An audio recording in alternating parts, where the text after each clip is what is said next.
Can you learn how to face your fears with confidence? Is it possible to get to a point where your fears don't control your life and you're able to stay safe while also experiencing the challenges and the beauty that life has to offer? In this episode, you're going to learn just that: how to face your fears with confidence using my 4-step process. If you struggle with anxiety and/or pushing yourself out of your comfort zone because of fear, then this episode is perfect for you. Welcome to Calmly Coping. I'm your host, Tati Garcia. I'm a licensed therapist and a high-functioning anxiety coach. Calmly Coping is the podcast for people who struggle with anxiety and high-functioning anxiety. Each Wednesday, you'll hear informative episodes with actionable tips about decreasing anxiety, adopting a healthy mindset, and managing your time and energy so you can live a calm and balanced life. Let's get started. This is episode number 41, How to Face Your Fears with Confidence. Welcome back, and welcome if you're a first-time listener. Thank you so much for tuning in. This is a quote by Cassandra Clare. Quote, "Everyone is afraid of something. We fear things because we value them. We fear losing people because we love them. We fear dying because we value being alive. Don't wish you didn't fear anything. All that would mean is that you didn't feel anything." Unquote. Fear is a tricky emotion. Most people don't really want to be afraid, but at the same time, it can be helpful to keep you alive and to keep you safe. Everybody's afraid of something, and if you think you have no fears, then you're probably lying to yourself. Some fears can be crippling, though, and can lead to anxiety, avoidance, and difficulty enjoying your life. So the question is, can you learn how to face your fears with confidence? Is it possible to get to a point where your fears don't control your life? In this episode, I'm going to discuss my 4-step process to face your fears. Step 1 is to identify your fear. Step 2 is to change your perception by challenging your fear. Step 3 is to gradually expose yourself to your fear. And step 4 is to learn how to cope with triggers. So first, let's talk about what fear is. So fear originates from an area of the brain known as the amygdala, which is responsible for processing emotions. Fear has evolved in humans and animals as a protective mechanism for survival. So there are 2 types of fears. There are innate fears, which are the fears that people are born with, and these can be instinctual fears such as being afraid of spiders, bears, death, and physical harm. There are also learned fears, which are a result of experience. So a learned fear can result from a specific experience that you had. So maybe a fear of going to school after you've been bullied. The definition of a phobia is, quote, "It's a type of anxiety disorder defined by persistent and excessive fear of an object or situation. The phobia typically results in a rapid onset of fear and is present for more than 6 months," unquote. So fear can result in phobias, which is a clinical term and a diagnosis, but they are not always phobias. So the difference between a fear and a phobia is the severity of the fear and how much it negatively impacts your life. So if a phobia is getting in the way of you living your life, then that's when it could be time to seek the help of a mental health professional. You might have heard of different phobias such as agoraphobia, which is the fear of open spaces, and oftentimes people with agoraphobia will fear leaving their homes. Claustrophobia, which is the fear of confined spaces like elevators or closets. Social phobia, which is the fear of being evaluated negatively in social situations. And this is another way of talking about social anxiety. Arachnophobia, which is the fear of spiders, and more. There's an entire website with a full list of phobias that you can find at phobialist.com. So the key to learning how to face your fears is to first identify what your fears are. So take some time to think about and write down the things that keep you up at night, the things that you tend to avoid, and the things that genuinely make you feel afraid. And maybe take some time to think about the fears that you have been experiencing recently, even if these are small things. So it doesn't have to be these grandiose things like a fear of leaving your home. It could just be a fear of putting yourself out there on social media, or a fear of rejection and speaking to somebody that you have feelings for, or a fear of failure. So think of and reflect upon what are the things that have been holding you back recently? What are the things that you have been afraid of recently? and try to reflect upon those things and write them down so that you can really start with identifying what your fears are. So I'm going to take a quick break to listen to the sponsor for this episode. If you're a high achiever who struggles with putting way too much pressure on yourself, you have difficulty disconnecting, and you feel like you can never fully relax, then you'll want to enroll in my free 3-day course, How to Calm Your Mind So You Can Finally Relax. In this free course, I walk you through getting to the root of what's preventing you from fully relaxing, learning my Relax framework to help you identify the best ways to relax and recharge, and how you can relax intentionally so that you set yourself up for long-term success. You can enroll in this free course by going to calmlycoping.com/relax or by clicking on the link in the show notes. One component that I think is essential to understand is that fear becomes bigger in your mind. So you can't learn how to face your fears without understanding this concept. So this concept was illustrated beautifully in the movie It Chapter 2. And so this is, without giving anything significant away, the entire basis of this movie is that Pennywise is a clown character. He's like the bad guy in the movie. It's a horror movie. And he thrives off of each person's fears. So what each person sees and experiences with him is different and based on their perception and fears. So essentially, he thrives off of the things that people fear, and it is different for each person depending upon what they personally fear. So spoiler alert, but the way that they beat him is by changing their perception of what they fear. So as a result, if you're able to change your perception of your fears so that they don't have control over you, then you will become less susceptible to experiencing intense fear. Your perception is what affects how afraid you are of something.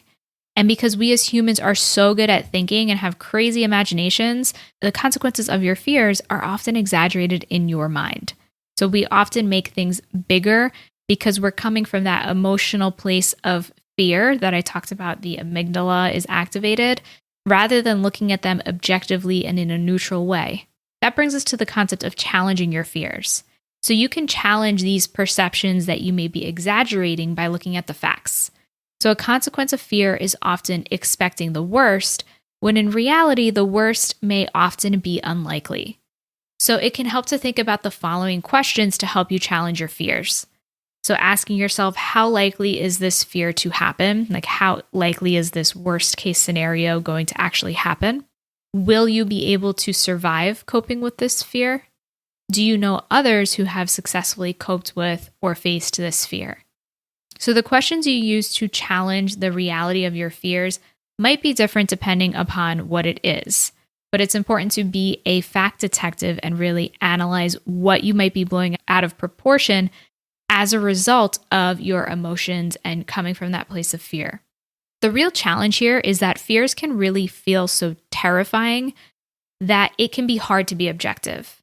So try to do this during a time when you're already feeling calm so that your fear does not hijack your ability to think logically. If you're trying to challenge your fears when you're waking up in the middle of the night feeling super anxious and everything feels like the end of the world, it's not going to be as effective as if you're trying to challenge your fears when you're feeling in a good mood or you're feeling calm. Once you've identified and then challenged your fears, step 3 is gradual exposure in order to face your fears. So there's a type of therapy that's called exposure therapy, which is used to treat anxiety disorders, and it consists of you being exposed to that object that you fear, whatever that may be. So this type of therapy is effective because it builds up confidence that you're able to successfully face what you fear. Obviously, this is a technique that's used in therapy, and if this is a significant fear that you have, then I suggest meeting with a therapist who practices this type of therapy so that you can have support and guidance.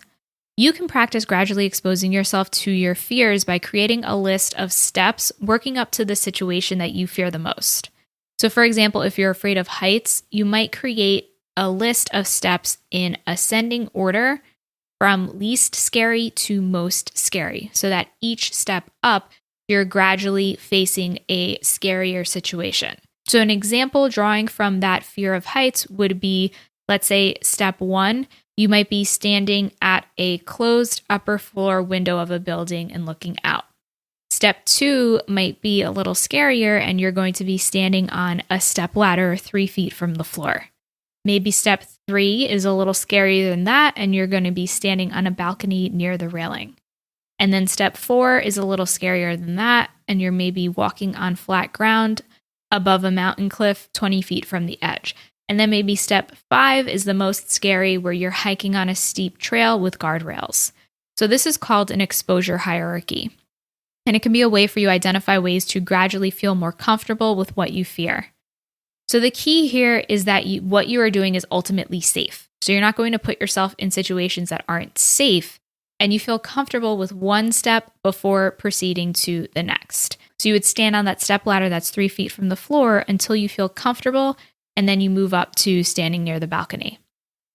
So it's important to remember that this isn't a replacement for therapy. So the most effective way to face severe fears and phobias is to seek therapeutic treatment. You can try this method on your own if you prefer using a self-help approach if your fear isn't debilitating, and if you can keep yourself accountable or seek support from somebody you can trust. And this is something that you can definitely try if those are smaller or day-to-day fears that you face on a regular basis and you feel comfortable pushing yourself out of your comfort zone. Step 4 is going to happen concurrently with that gradual exposure, but that's learning how to cope with your triggers. So practicing different coping skills can help you to cope with the triggers that come up when you start to feel fear. So for example, if you start to feel more anxious, or if you start to experience shortness of breath or overthinking or self-doubt when you're facing your fear, it can help to, let's say, go back to step 2 and start to challenge your thoughts if you're struggling with self-doubt. Or if you're starting to feel more physical symptoms or overthinking, maybe you might want to practice taking deep breaths or meditation or any other coping skills that can help you. The thing is that learning how to face your fears can be difficult, yet so rewarding. So keep in mind that overcoming your fear may not always be immediate, but that doesn't mean that you aren't making progress. You make progress through the small steps that you take every single day. And sometimes it really is that cliche saying of 1 step forward and 2 steps back. Those 2 steps back are maybe going to allow you to take 2 steps forward next time. So it can be helpful to practice relaxation techniques prior to or while you're faced with a fear, in addition to getting support from others and getting out your emotions through journaling or any other positive coping skills that work for you. So I hope that this was helpful to help you to understand how you can start to face your fears with confidence. And your action tip is to grab your journal or notebook and create a plan to start facing one small fear that has been challenging you today. So I suggest starting small so you can get an idea for the process, as opposed to feeling overwhelmed and avoidant like you might with a bigger fear. So again, step 1 was to identify your fear. Step 2 is to change your perception by challenging your fear. Step 3 is to gradually expose yourself to your fear. Step 4 is to learn how to cope with triggers. So a great place to start is maybe a fear of making a phone call, posting something on Instagram or social media. Maybe it's talking to your supervisor or your significant other about something that's bothering you, or anything that's small like that you can start to practice feeling more comfortable with. So put this into action and let me know how it helps. I'd love to hear your feedback. You can DM me on Instagram at TatianaGLPC or email me at tati@becalmwithtati.com and let me know. And if you found this podcast episode informative, please leave me a review on iTunes, letting me know your thoughts. While you wait for next week's episode, I have other episodes about decreasing anxiety, adopting a healthy mindset, and managing your time and energy. Thanks for tuning in today, and until next time, be calm. Thanks so much for listening. If you like what you heard, please share this episode with a friend, and please subscribe and leave me a review on iTunes. Also, remember to check me out online at calmlycoping.com and connect with me on Instagram at TatianaGLPC. All content here is for informational purposes only. This content does not replace the professional judgment of your own mental health provider. Please consult a licensed mental health professional for all individual questions and issues. Till next time, I'm Tati, and this has been Calmly Coping.